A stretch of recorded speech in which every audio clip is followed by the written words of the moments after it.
বেলঘড়িয়াতে এক ব্যবসায়ীর কাছে টাকা চেয়ে হুমকির অভিযোগ। কামারহাটি পুরসভার কাউন্সিলর শ্রীতমা ভট্টাচার্যের বিরুদ্ধে বেলঘড়িয়া থানায় অভিযোগ দায়ের ব্যবসায়ীর। কামারহাটি পৌরসভার 28 নম্বর ওয়ার্ড শ্রীপল্লী এলাকায় অমিত কুমার সাহা নামে এক ব্যবসায়ীর কাছে তোলা চাওয়ার অভিযোগ কাউন্সিলরের বিরুদ্ধে। ভাবুন, খোদ কাউন্সিলরের বিরুদ্ধে টাকা দিতে অস্বীকার করলে ওই ব্যবসায়ীকে হুমকি দেওয়া হয় বলে অভিযোগ। টাকা দিতে রাজি না হওয়ায় ব্যবসায়ীর অফিসে চড়াও হয়ে কাজ বন্ধ করে দেওয়ার হুমকি।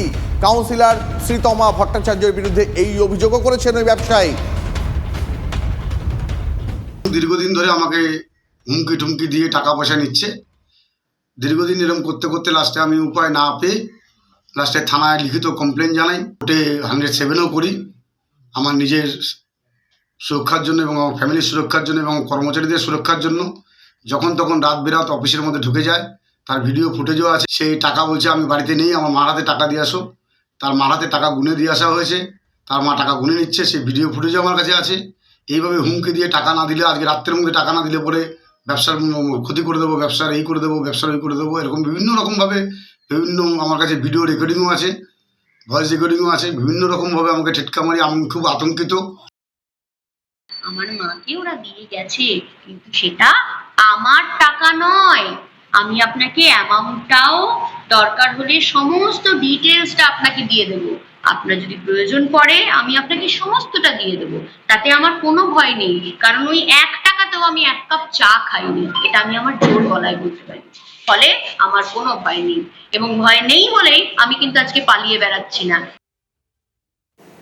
সাংসদ গিয়েছিলেন দলীয় কর্মীদের সঙ্গে বৈঠক করতে, কিন্তু একই শুনতে হলো ব্যারাকপুরের তৃণমূল সাংসদ পার্থ ভৌমিককে বৃদ্ধ ভাতার নামে তোলাবাজি।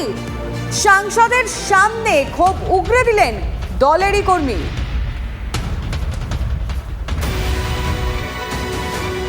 10 জুলাই উত্তর 24 পরগনা বাগদা বিধানসভায় উপনির্বাচন। ভোটের পরিকল্পনা নিয়ে বাগদায় বয়রা গ্রাম পঞ্চায়েত ও আশারু গ্রাম পঞ্চায়েতে বুথ স্তরের কর্মীদের সঙ্গে বৈঠকে বসেন ব্যারাকপুরের তৃণমূল সাংসদ পার্থ ভৌমিক। আশারু পঞ্চায়েতে 219 নম্বর বুথের কর্মী পার্থ ভৌমিকের সামনে বাগদার নেতৃত্বের বিরুদ্ধে ক্ষোভ উগরে দেন। তার অভিযোগ, নেতৃত্বের সঙ্গে সাধারণ মানুষের নিবিড় যোগাযোগ নেই। বৃদ্ধ ভাতার নামে টাকা তোলাবাজির অভিযোগ দলেরই কর্মী। লক্ষ্মীর ভাণ্ডার সহ নানা প্রকল্পের ক্ষেত্রে টাকা তোলা হচ্ছে, কাজ করে দেওয়া হচ্ছে না বলে অভিযোগ করেন। নিশ্চিতভাবে এইটা বলতে পারি যে এরকম দুর্নীতির সঙ্গে যুক্ত কিছু মানুষ আছে, আমাদের দলীয় স্তরেই আছে। আমি দলকে বলেছি দল যথাযথ ব্যবস্থা নেবে, তাদের নাম আমি দলকেই জানাবো এবং দল তাদের বিরুদ্ধে যথাযথ পদক্ষেপ গ্রহণ করবে বলে আমি মনে করি। তারা আমাদের দলেরই সমর্থক। অভিযুক্তদের নামে তালিকা তৈরি করে দিলে ব্যবস্থা নেওয়ার আশ্বাস সাংসদের। বাগদার মানুষকে আশ্বস্ত করতে চাই, যে লোকেরা তৃণমূলের নাম করে এসব করেছে তাদের আর যেখানেই জায়গা হোক তৃণমূলে জায়গা হবে না, এবং কর্মীরা তার জন্য উৎফুল্ল। আপনি দেখছেন কীরমভাবে তাদের বহিঃপ্রকাশ ঘটছে, তারা মনের আনন্দে এখন তৃণমূল কংগ্রেসটা করছে। উপনির্বাচনের আগে একেবারে বুথ স্তরের দলীয় কর্মীর কাছ থেকে এমন অভিযোগ, স্বভাবতই অস্বস্তিতে পড়ে যান তৃণমূল জেলা নেতৃত্ব। এখন অভিযুক্তদের বিরুদ্ধে কোনো ব্যবস্থা নেওয়া হয় কিনা তার অপেক্ষায় এলাকার কর্মীরা। উত্তর 24 পরগনা থেকে দীপঙ্কর দাসের রিপোর্ট, TV9 বাংলা। আসি পরের খবরে।